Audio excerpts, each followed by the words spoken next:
Hello and welcome to the Dublin Arsenal Review Podcast. I'm your host, Jonathan Giles. On our review show tonight, Monday, September 29th, I'm joined by regular pundits Eamonn and Emmet to analyse our hard-fought 2-1 away victory at St James's Park yesterday afternoon. Remember, you can watch our Match Day 2 Champions League home fixture against Olympiacos in our supporters bar, the River Bar, this Wednesday, October the 1st. Was back and enjoy the show. As I said in my intro, first of all to my guests, Eamon Donnelly. How are you, pal?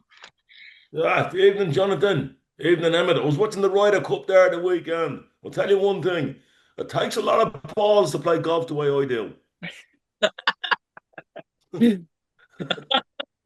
It's such a good John Giles. It's great. Ah! Fair Shane Lowry in the skies, Emmett. Yeah, yeah. I mean, I didn't watch as much. I didn't really golf's not a sport I really watch a lot, but I did watch a bit of it actually this time around. My mom's got to get mad into it, but I mean, just on that John Giles, we should do like a mock après match one of the days. I think so. I think I think this goes down I, really well.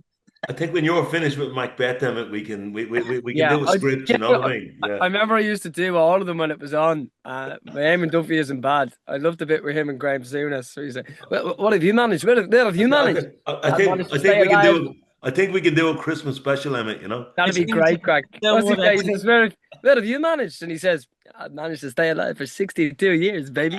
Baby. That's actually the best Eamon Dunphy impression. Fair Anyway, play, first, yeah. go on. Sorry, John. Yeah, it's great to have Emmett back as well, pal. And hopefully you'll be on over the course of the season more as well, Emmett. Sorry, Eamon Yeah, fingers Dunphy. crossed.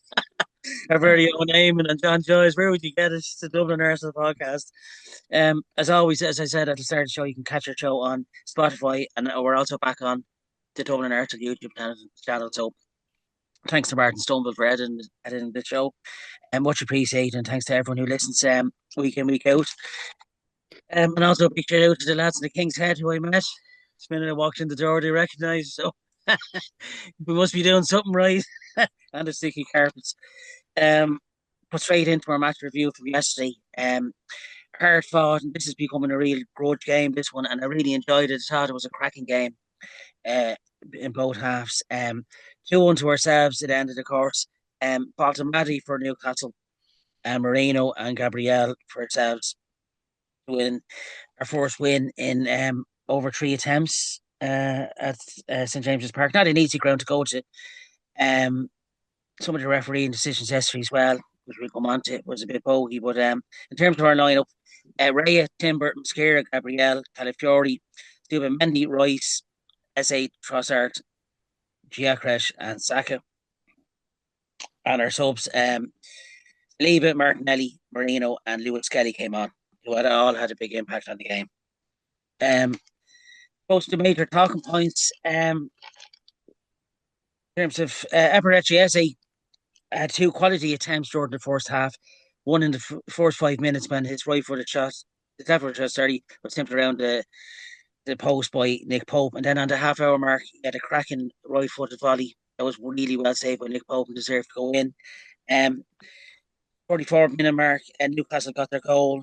Sandro Tonali sent in a great cross, and it was a header home by the towering Baltamati. I thought he gave Mosquera and Gabriel a bit of a torrid time, during the game. It was kind of really different from Alexander Isak, definitely for Newcastle up front. Um, and in terms of our own goals, a great worked corner kick. Declan Rice with a superb cross in, and Mikel Moreno with a great deft header, out jumping Sven Boppen and into the corner for his goal. And then the 96th minute, Gabriel, a superb corner from Odegaard, and there he was, powering a header in the 96th minute. They never say die attitude. Like against Manchester City, myself and Eamon, Gabriel Martinelli's equaliser.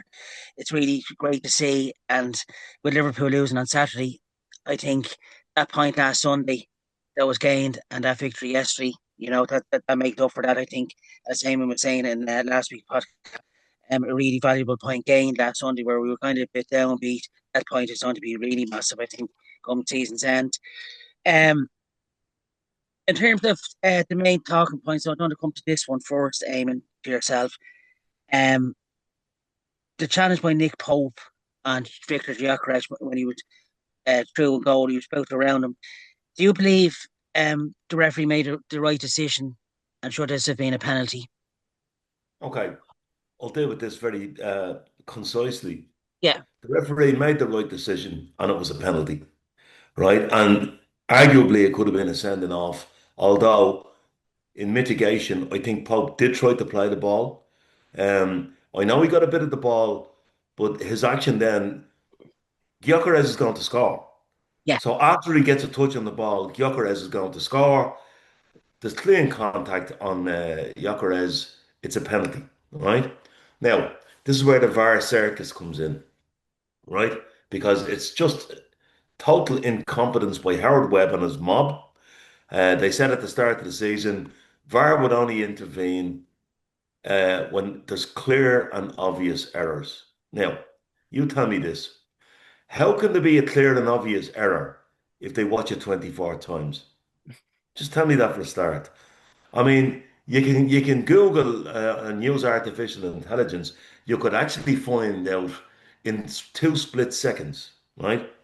How to remove a boil on your arse the size of a beach ball, right? Or how to jump from a lunar spacecraft for a safe landing on the moon, right? You can get that in 2 seconds, but it takes them 2 and 3 minutes. So how can it be clear and obvious? yeah, Right? It's not clear and obvious. Therefore, there should have been no VAR intervention. It's a penalty. yeah, But here's the funny thing. If he did hit the ball, how did we get a corner out of it?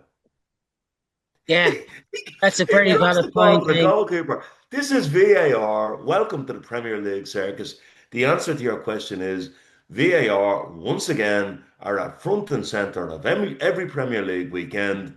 It's an absolute joke, Yeah, right? just to come in on that as well. Like there was multiple decisions over the weekend. Not only that one, like Multiple, the multiple. one uh, Chelsea was it. There was one against Brighton where someone kicked someone in the head, basically. Yeah, Right, yeah, Um, yeah, yeah, and let's not even get started on the Mo Salah handball as well. Like, so yeah, just to come off Eamon as well. Like, I don't think the ball went down. That's why it wasn't a corner, Eamon. I don't think because Saka got to the ball. I think after he blew yeah. the whistle.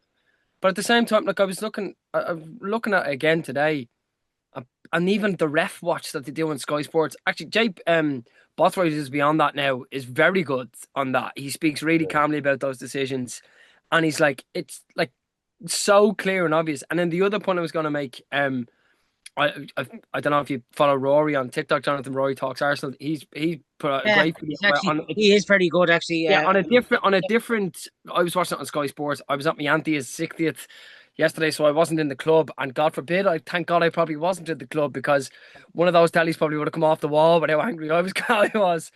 But at the same time, on a different, I don't know what channel it was, but basically, obviously the commentators get the feed from the Stockley Park into the referee. yeah, Number one, that should be available if they're going to announce the decision. If not in the stadium, it should be available to everyone watching it on the telly. In every other sport, they do that. In rugby, yeah, in every other thing, they do that. Number one, that should be available. But the line was over that commentary. They were saying Jared Gillett watched it again and again, and he was like, "I'm not sure what I've done wrong here." But the VAR were telling him, "No, they had to explain it." This is exactly the quote that the commentator used. They're trying to explain it time and time again to him, but he doesn't seem to be understanding. And the word they use, it's almost as if they're trying to guide him towards changing the decision. Because even when he went over, I didn't think he was going to change. Like when you think it So, back, exactly, Emma. So where does that leave clear and obvious? exactly. And I think I can count on literally two fingers the amount of what is the point of them going to the screen? I think it was only one instance where they've gone to the screen and stuck with the on-field decision. So going to the screen is just a formality. Like they don't. If you're gonna change the call, don't bother going over to the screen because we all know what's gonna happen. You're gonna redo the call. I thought it was ridiculous.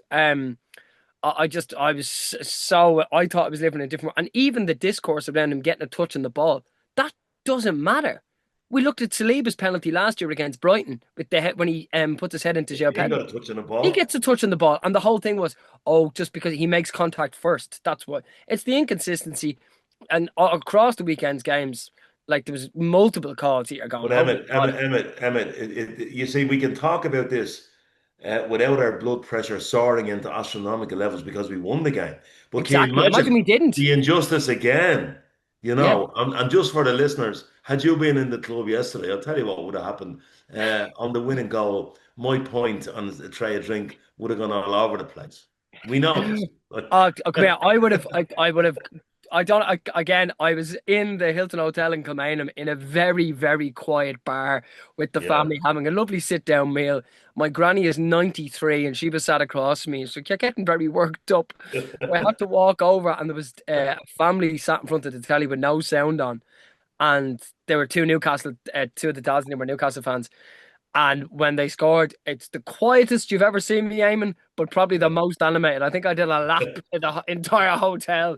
But yeah, I'm gutted I wasn't there, but I'm kind of glad that I wasn't. Yeah. Um, there was another incident as well. Gabrielle and Valtamati were having a bit of a tussle with each other pretty much all game. The incident where Gabrielle seemed to take a swipe at Valtamati. He was lucky. Do you I think think he was Gabrielle had very looked lucky with at that. that? Yeah, could that have been a potential red card? I In mean, he swings on him. Like, and again, we all look back at the game at St James's Park. I think was it 2 years ago? Havertz flew in, but then Bruno Guimaraes stuck his elbow into Jorginho's head. right, yeah. That wasn't even looked at. I mean, there was comparisons going on around that. I think Gabriel was very lucky there, to be honest. I mean, it's stupid as well. And again, he was at fault for the goal. I know we got the winning goal, but what is he doing? Like, there's not even a push there. There's a tiny touch on his back. Yeah, I have a view on that, Emmett. Yeah, go on. First of all, I think in the context of the way Newcastle and Arsenal games are playing at James Park, I was glad Gabriel did what he did because it was part of standing up to them. And if you look at the start of the game, Joe Linton actually scissor kicks Saka. Bukayo Saka in the Yeah. first minute. So the referee was letting things go, right? Yeah. Right. So, and I think Gabriel was so annoyed and incensed at the goal.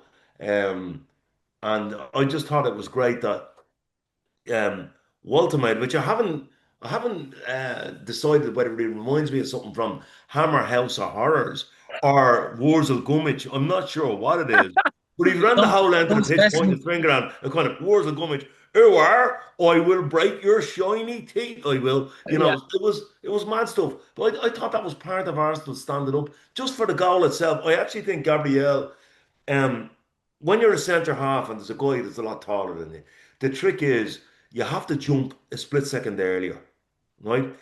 Because at the very least, what you'll do is you'll make the bigger guy go blind. So he won't be able to get as good a contact on the ball. I Mhm. think Gabriel was shuffling himself to get an early jump, his got his body position wrong, and then he found himself underneath the ball. Yeah. And I think he was gone. He couldn't get up.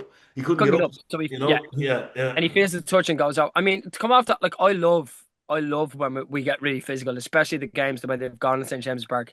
I know people were giving out, but I vividly remember that Havertz challenge at 30 minutes that Yeah. 8 o'clock game, and that was really when I went. Kai Havertz, I know he started that season very badly, and we all got behind him, whatever. But that was the moment I went, this guy's got a bit enough. And I absolutely love that.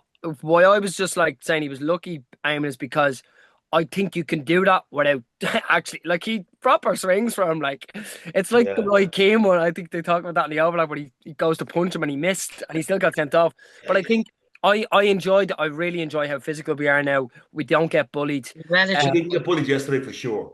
we relish it.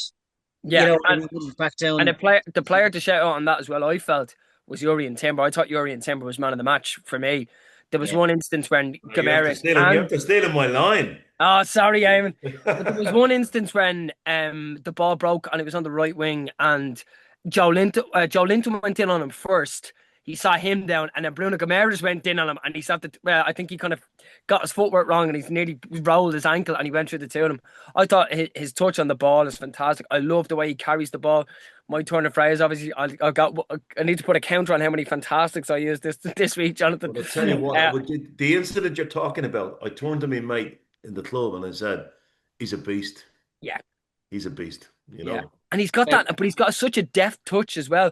There was Yeah, one instance late on, I he's a think smashing player. when Yeah. Declan Rice, we were we were being closed down after 1-1, and Declan Rice skipped Gabriel out on a pass and went straight to Raya, and then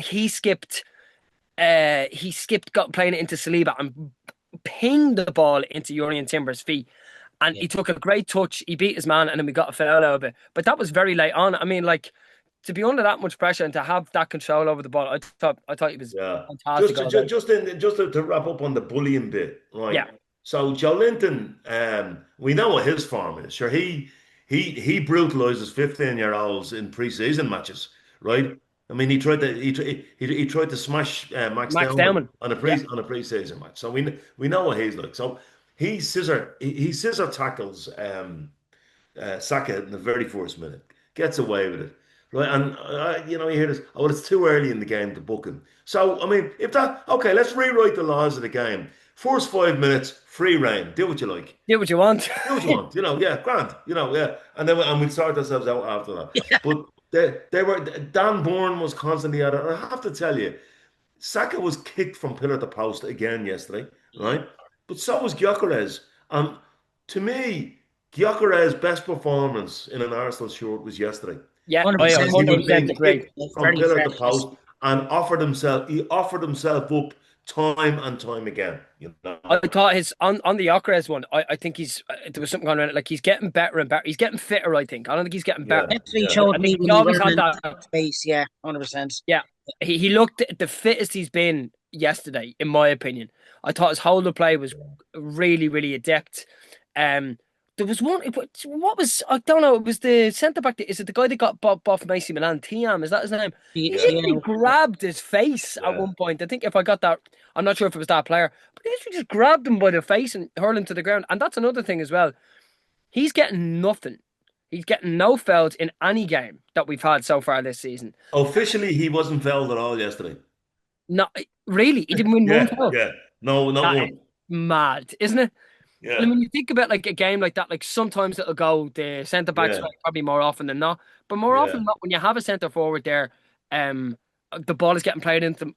They win fouls, but that's mad that he yeah, didn't even get one. I thought his hold up play was good. His link up play was good. He was getting the ball out of his feet quicker. There was one action where I actually thought he made the wrong decision. The ball broke, I think, and there was two defenders, and he was kind of one on one onto the right hand side. He kind of went inside and he came back out, and he was going down the line. And so often last season for Sporting, that's where he got his goals from. But he tried a yeah. Cruyff turner chop in to go back inside. Yeah, I think he I should have thought hit I that. thought he should just got the shot off. Yeah, yeah, yeah, Because I really thought, like, because he had a similar one on that side against Leeds when he ran the whole way around, yeah. and Madueke passed it off to him and he hit the Hit the post. bar. Yeah, yeah, I yeah, thought he made the wrong decision, but I thought his running was great. His efforts is fantastic, and I know he didn't get a goal, but he would have we're sure he would have scored the penalty if he had been given. So, yeah. all around, I thought he was very, very good yesterday as well. In terms of the Newcastle goal, Eamon, it came from a pretty poor back pass from Christian Mosquera. And he was substituted then as well at half time. Do you think his head went down a bit from that, Eamon? He really hasn't put a foot wrong since he started for the Arsenal. No, But do you he's a think he was? young Do player. you think he was No, he's bullied a young yesterday? player. He's a young player playing in a cauldron, and Yeah, we've got Saliba on the bench.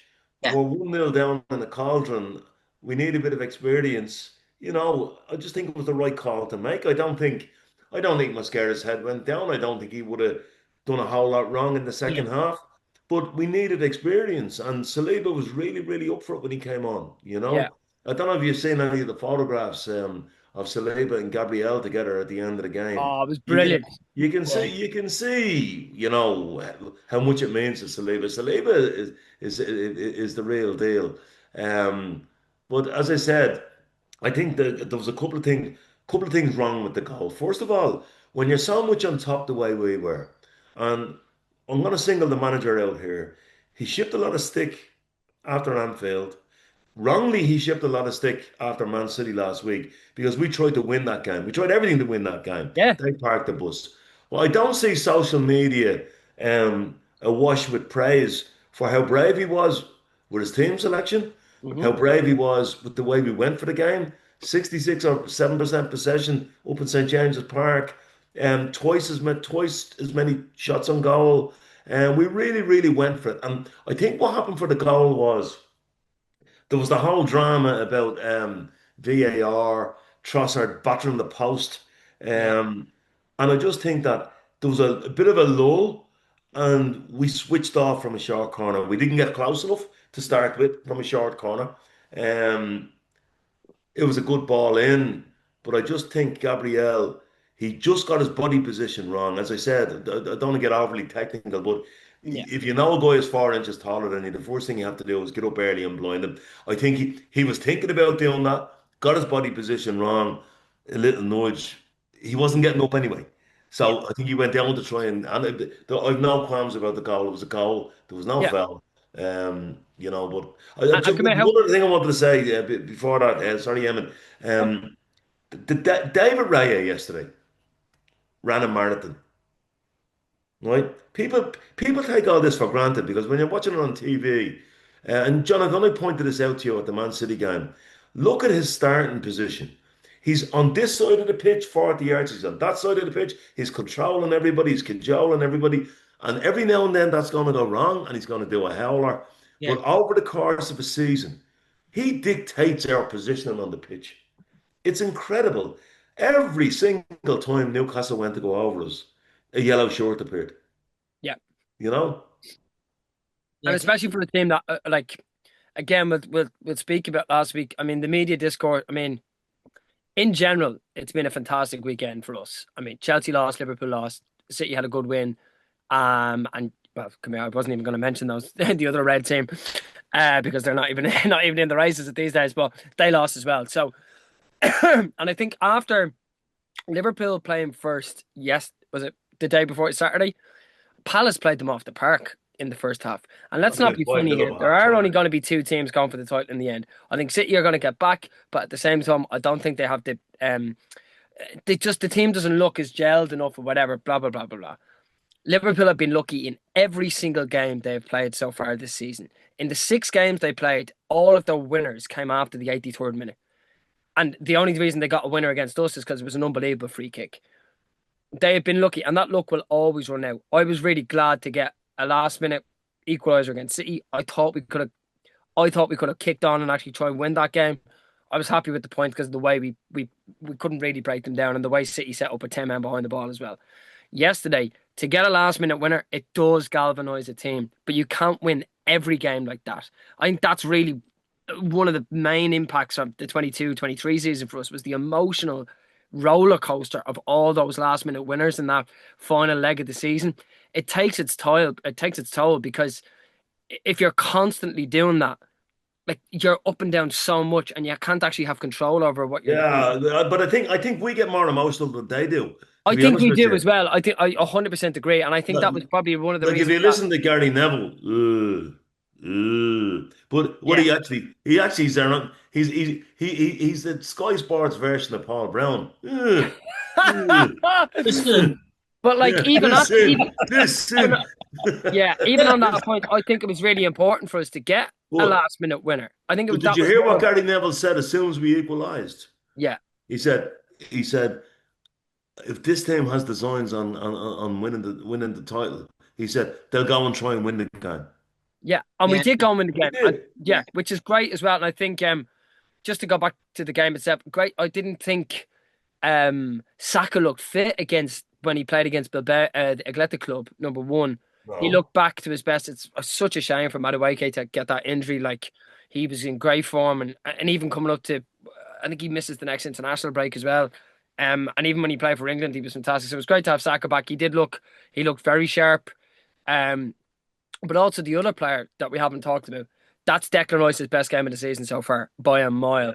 He was everywhere. There was 2 late covering runs. One against was Alanga, but there was one against Harvey Barnes very late on when it was still 1-1. And Harvey Barnes had just come on. And I think Declan Rice nearly ran the length of the pitch, caught up to him, won the ball and played it back up. I think he hasn't looked like he doesn't really have a bad game, but I thought he normally has what's the word, an actionable effect on every game, and no matter if it's going forward or it's or it's at the back. So I thought it was great to see him have a fantastic performance as well.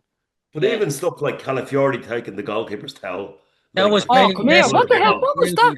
classic. Eamon, that can't have been Nick Pope's towel because the goalkeeper keeps his towel in the net or behind the net. The towel was beside the corner flag or just down from it.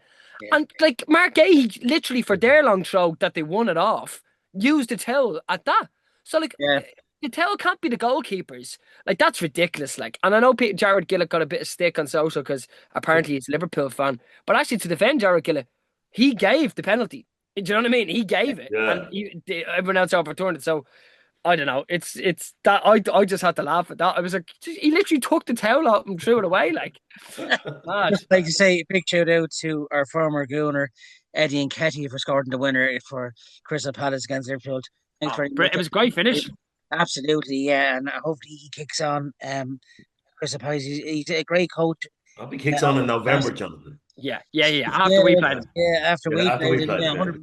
We don't want him to come back to 100%. Jonathan, just on that point, Palace are on some run at the moment, man. Yeah. 18 games unbeaten, like that's Adam Morton else. Like he was absolutely amazing in midfield for Crystal Palace. What a player he is. But that could have been no exaggeration. That could have been 4-5-1 to Crystal Palace. Really, that first half they were fantastic. You expose them to now. I think when you expose Canati with pace, they're in trouble. You know, I think Liverpool.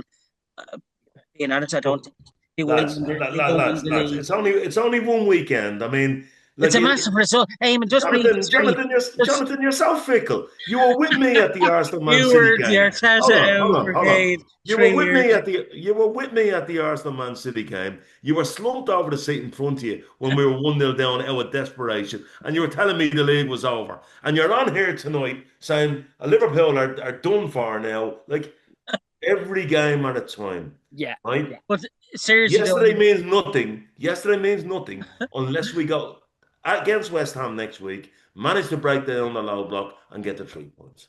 Yeah, and you've got to move it like that, incrementally. And I think as well, just on that point, Evan, and but like again, so much of this early part of the season has been like it has to be the new culture on socials or whatever, that like everything is like either the best thing that's ever happened or the worst thing that's ever happened.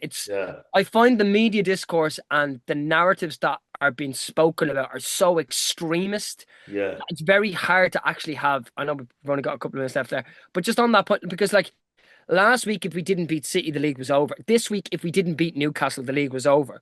Yeah. And we win now, and now we're suddenly favourites to win the league after this one game. We're only 7 games in. I don't want to say favourites yet, but that's steady. I don't want to jump the gun. But we've got 10 odd minutes remaining on this one. I want to come to the 2 goals for ourselves. Mikel Merino's header and the bullet header from Gabriel to win the match. Eamon, how good were them 2 goals? Well, first of all, the deliveries for Merino's header. What about Mikel Merino's head? He's the maddest head you'll ever see. Like he's the maddest looking head. But I'll tell you what, that to me, you were going to ask about goal of the month. That to me was it, because it's a nice cross, but it's not a whipped in, pacey cross. To get the purchase that he got, and he got up early. Yeah. Right, to get the purchase he got and the direction on it, it was a thing of beauty. He's a big threat in the box, Merino, you know? He is. And on that as well, I mean, I think, like, if we, I'm really glad we got the win. I thought it was a fantastic header as well.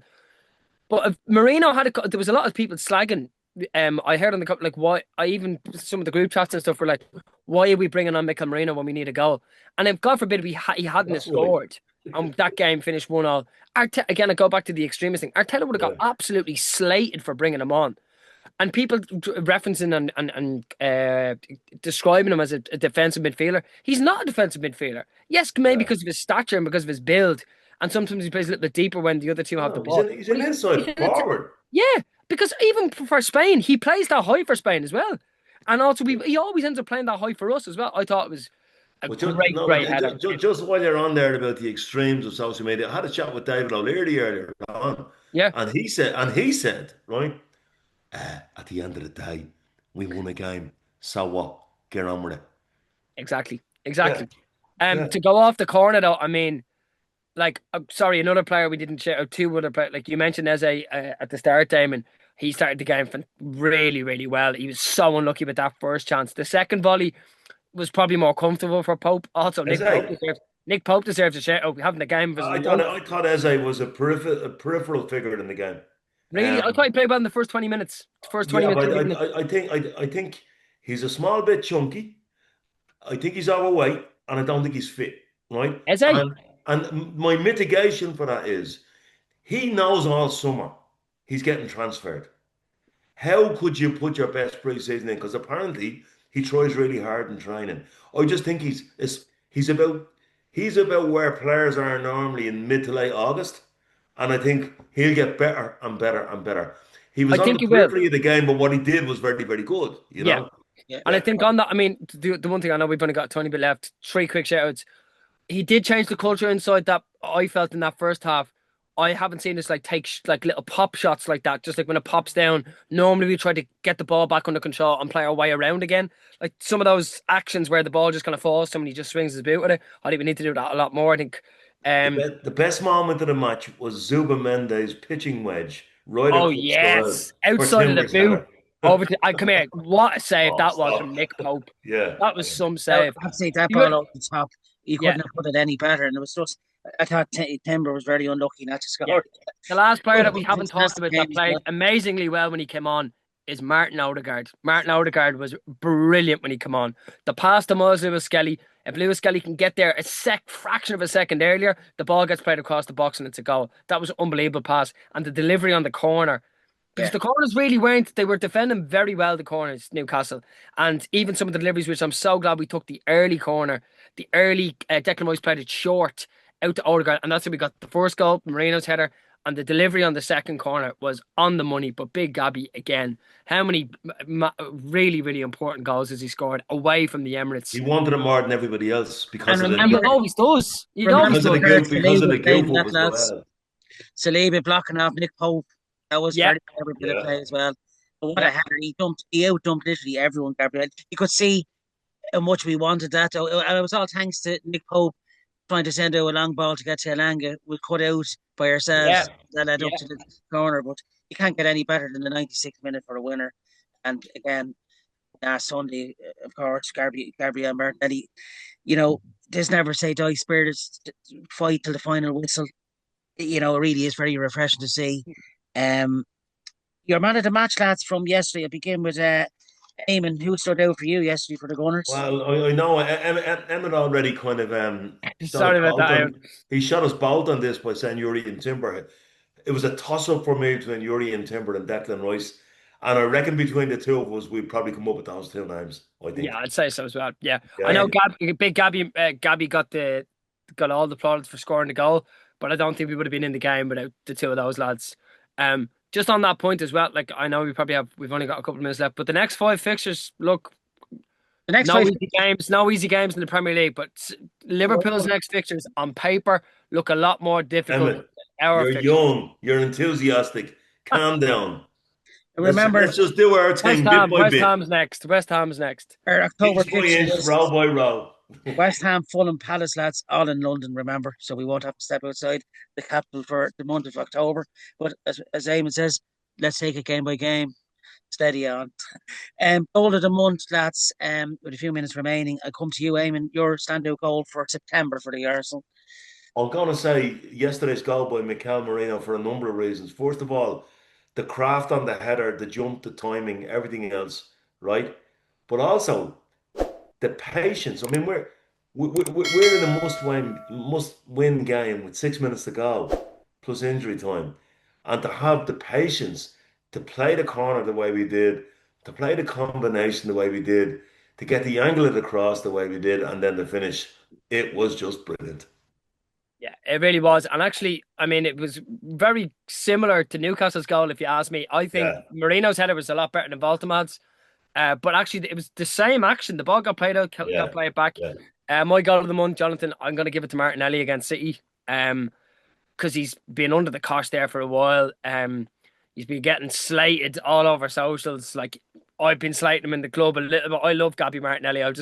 He just frustrates me a lot of the time. But to take all those plaudits on to come into the City game, and I actually thought even even the run he made against Athletic Club as well in the Champions League was fantastic. When he was only on the pitch for 30 seconds, but to have the composure, like how often do you see those chances just Yeah. bounce outside the post? I just thought to have the composure to do that and to chip Donnarumma, who's Brilliant. 6'4". Also, Donnarumma is 26. I found that out the other day. Jesus, lads, he doesn't look great for 26. I'll tell you that much. Yeah, But he's what a goalkeeper! 8.9. But yeah, Mar give it to Gabby Martinelli. Martin Zubimendi for me against Forest. Just Oh yeah, outstanding. yeah, good, What a good, screamer. great finish. Okay, lads. Very quickly. Goal of the month. Player of the month. Player of the month for September, Eamon. Urian Timber. I think. I mean, I'd say the same. But actually, I'm going to give it to Martinelli Yeah, good as shout. well. Yeah, I thought that his cameo appearances in all three games when he's come on, and yeah, to deal with all the stuff that he had to deal with as well, and to come back stronger. And I love Arteta's new phrase, finishers. Absolutely love it. And I know he's getting slated for that as well, but I absolutely love that because the game dictates that. And Trossard has a little honourable mention there coming off the bench. Yeah. Still think he should be coming off the bench and not starting the game. But anyway, there we go. yeah. That's actually a good shout. Actually, I have to say, that's the cameo roles from Gabby Martinelli is a great shout. Actually, yeah. Against Bilbao, Man City, yeah. And the importance of that as well. I'd just like to thank my guests, Emma Farrell. Thanks very much, buddy. Brilliant to have you on tonight. And to our other in-house gooner, Eamon Danley. Thanks very much, pal. Thanks for coming on. Catch our Cheers, show lad. on Spotify, and also we're back on the Dublin Gooners YouTube channel. Catch us out in the River Bar. But until then, have a great week and up the Gunners. Good lad.